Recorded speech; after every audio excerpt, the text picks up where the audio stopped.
The Royal Rumble contract is signed, albeit at a push.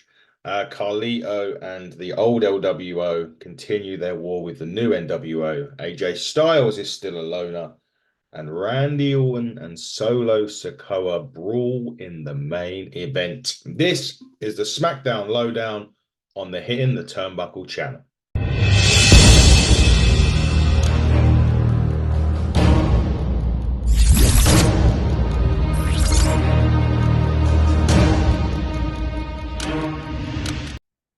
SmackDown started off this week with a contract signing. And as always, with contract signings, you tend to know that they descend into chaos. Not so much on this one. It was AJ Styles, LA Knight, Randy Orton, and Roman Reigns. Heyman's, I did try. Sorry. Um, Anyway, this was a contract signing for the Royal Rumble's Fatal Four-Way match or next Sunday or next Saturday, sorry. It's interesting because Roman Reigns at this point wasn't going to sign the contract. Nick Aldis, a general manager with balls, basically said if Roman didn't sign the contract, he would vacate the title. Interesting. They did all sign the contract. LA Knight and AJ Styles did start having a little brawl themselves, but Randy Orton ended this. He's going to reintroduce Roman Reigns to the most dangerous letters in all of sports entertainment, the RKO. Now, following that contract signing, Solo Sikoa told Jimmy Uso that he was going to fix everything, and AJ Styles wants a match with LA Knight tonight. Aldis accepts, and funny enough, he was standing in front of Roman Reigns' locker room. I mentioned at the preview, the old NWO were taking on LWO were taking on the new NWO, Escobar, Garza, and Carlito, and the LWO. Escobar, Garza, and Carrillo win this after Escobar rolls up Carlito to victory after Carlito hit the backstabber on Garza. I don't know with this. I don't know where they're going. LWO were a big merchandise seller when Ray sort of reintroduced it. Escobar, they had the whole US title situation.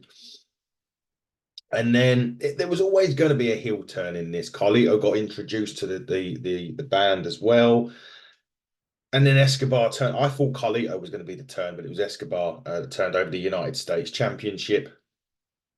I don't know. These just seem to be going through the motions with this at the minute.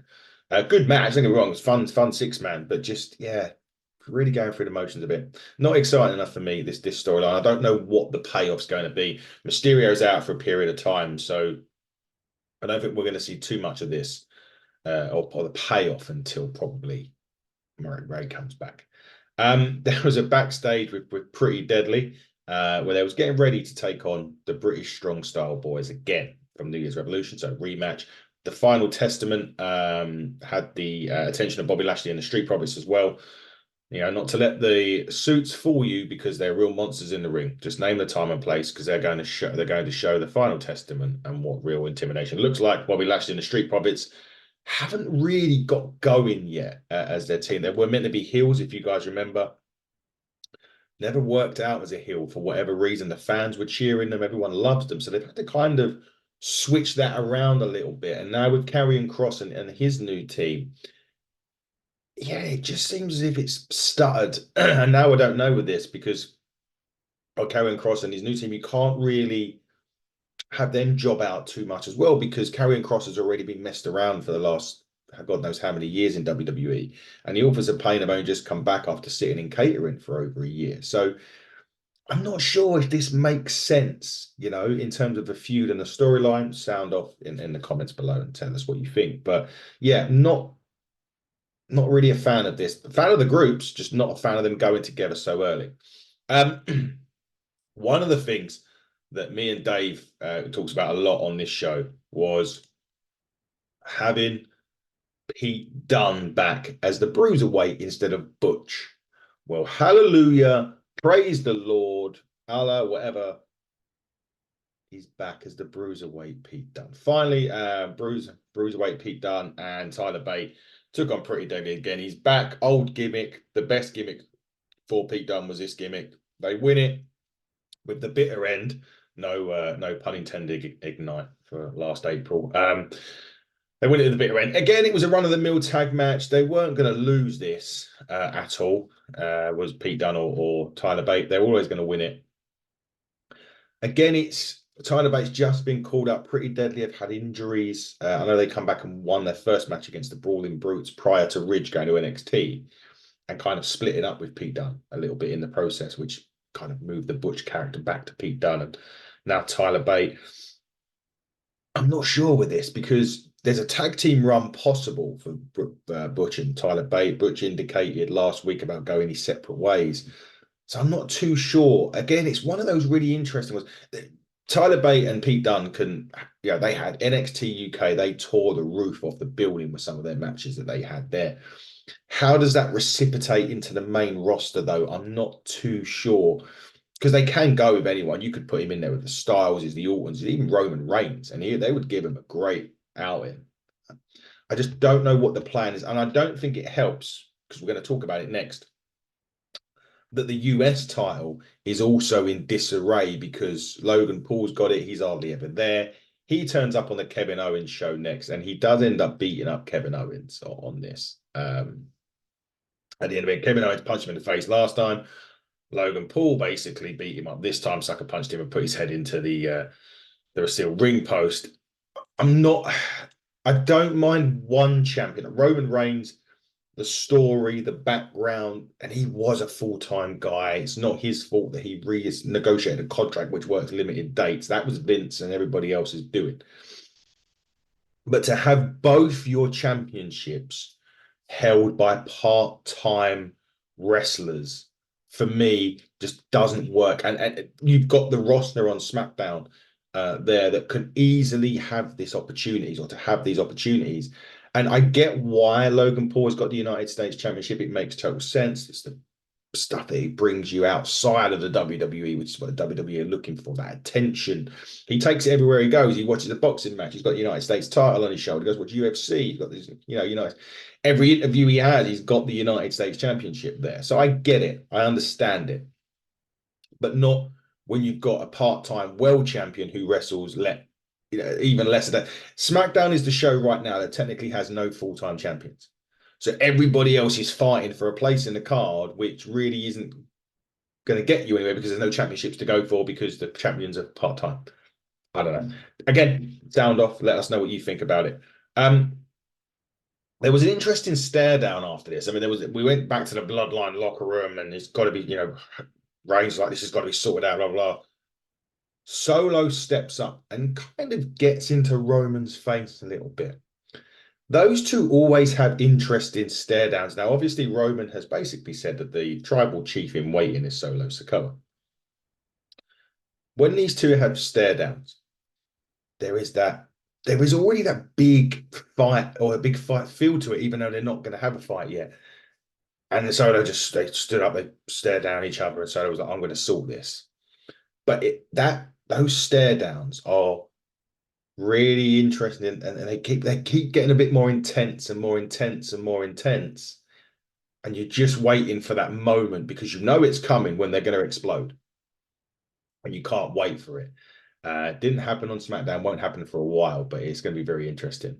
Oh, it does. Katana Chance and Caden Carter took on the Unholy Union, Alba Fire and Isla Dawn for the tag titles. They retained it, which is with a keg stand, I believe. But that wasn't all on this one. Again, a fun little tag. The Kabuki Warriors showed up at the end of this and staked their claim for the tag team championships. And I believe that they've got that match next week on SmackDown. So will the tag team titles change hands at that point? I don't know. But again, these two girls have done Casey, as I call them, not long held the titles. I'm not a fan of smaller reigns, but with the Kabuki Warriors and Damage Control, where that's sort of heading as we move in towards Rumble and WrestleMania, I could understand the titles changing at that point. So Damage Control have all the gold. because I think then it kind of goes into perhaps Bailey or winning the Royal Rumble, going on to face Io Sky, coming away from Damage Control, kind of having that storyline that the Randy Ortons and the Batistas had at Evolution. I mean, more so Batista. Randy Orton won the World Championship at SummerSlam off of Chris Benoit, but Batista won the Royal Rumble and chose to face Triple H at WrestleMania. That could be well doing that with Bailey and Io Sky. So I'm all for that because again, it's a meaningful storyline. There's a lot riding on it, and it does have that whole. Yeah, they're not as big as Evolution, not as good as Evolution, but we always say on this show, give the women an opportunity, give them a chance, give them a storyline. That's the one there. The other storyline really at the back of this was the OC basically saying to AJ Styles that he still have his back, and Styles just walked away at that point. It's quite interesting. Carmelo Hayes wanted a match with Austin Theory, which actually Theory says that he's busy, but Waller quickly accepted that match for next week on SmackDown from Miami. Austin Theory wasn't very happy that Waller keeps doing that, accepting challenges quite quickly. I don't want them to start teasing tension between the A-Town Down Under team because they've not been doing anything at all. That Austin Theory was on a crest of a wave. This time last year, Austin Theory is like one of the biggest stars in WWE, and he's now just literally nosedived to nothing. And this is really not helping if they're going to split these guys up early. But I don't know. Maybe it's just maybe I'm reading too much into it. But next week, Carmelo Hayes will indeed take on Austin Theory. There was an AJ Styles and LA Knight. It started to get good, and at the moment it started to get good. You know what happens. Out comes Jimmy Uso and Solo Sikoa to absolutely annihilate them. And that's basically what happened. There was a Samoan spike in there. There was launch style over the steel steps. It was doing all of this stuff to LA Knight. And basically, Randy Orton, well, his match was next in the main event, was made earlier that night against Solo Sikoa. This one was a bit weird because it felt like a squash, really. Solo got some offense in, don't get me wrong. But it felt like, what happened leading into this match, sorry. Nick Aldis was watching the match at ringside as well. And it kind of just felt really quick. And, Solo got a few bits in. Orton was pretty much squashing him. He hits the draping DDT.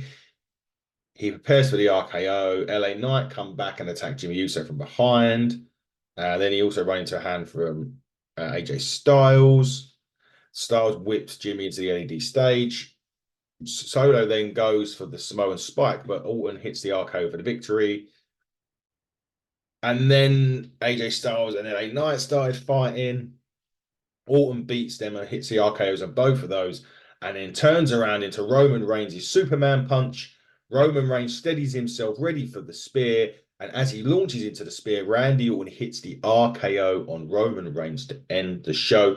Really good ending. The matches itself are all fine. It's just difficult to see where these guys are being positioned without these championships on their full time. But obviously, Logan defends at the Royal Rumble, I believe, against Kevin Owens. Roman Reigns isn't going to lose the Royal Rumble, but still he defends the title of the Royal Rumble against Orton, LA Knight, and AJ Styles. Good, solid show. 7.5 out of 10 for me on SmackDown. Sound off below on what you think of the score, the scores on the doors will be. I'll be back reviewing Rampage, reviewing Collision as well. Also this week, I'm going to be on a podcast. Yes, I am taking a break from this channel to go on to another podcast channel and have a chat with the great guys at the Ministry of Wrestling. So go out on your way to see those guys on Facebook, Instagram, and YouTube. Just type in Ministry of Wrestling. They have like an NWO style shirt with MON written on it, just if you wanted to sort of take a look. But take a look at those guys. Jay Joshua's coming up this week, as well as Francesca Oliver from Revolution Pro, and the Godfighter Corey McRae is joining us before he heads off to Austria. 8 tickets remain for Ignite's Chapter 3. Believe me when I tell you, they won't be there long. If you haven't already gone and got it, go and get them now. Congratulations to Aluna Blue, the first ever hitting the turnbuckle women's champion that was crowned on Saturday at Apex Wrestling. Congratulations. We will see you in a few weeks. We are so proud of you, and we are so proud that you're representing our brand as the Hit in the Turnbuckle Women's Champion, along with Smashing Mike, the Hit in the Turnbuckle Men's Champion. Guys, follow us on socials at HTT Buckle on X, Twitter, Hit in the Turnbuckle Podcast, and all other social media outlets. I'll be back to review Rampage and to review Collision. And until then, everybody, buckle down, stay safe.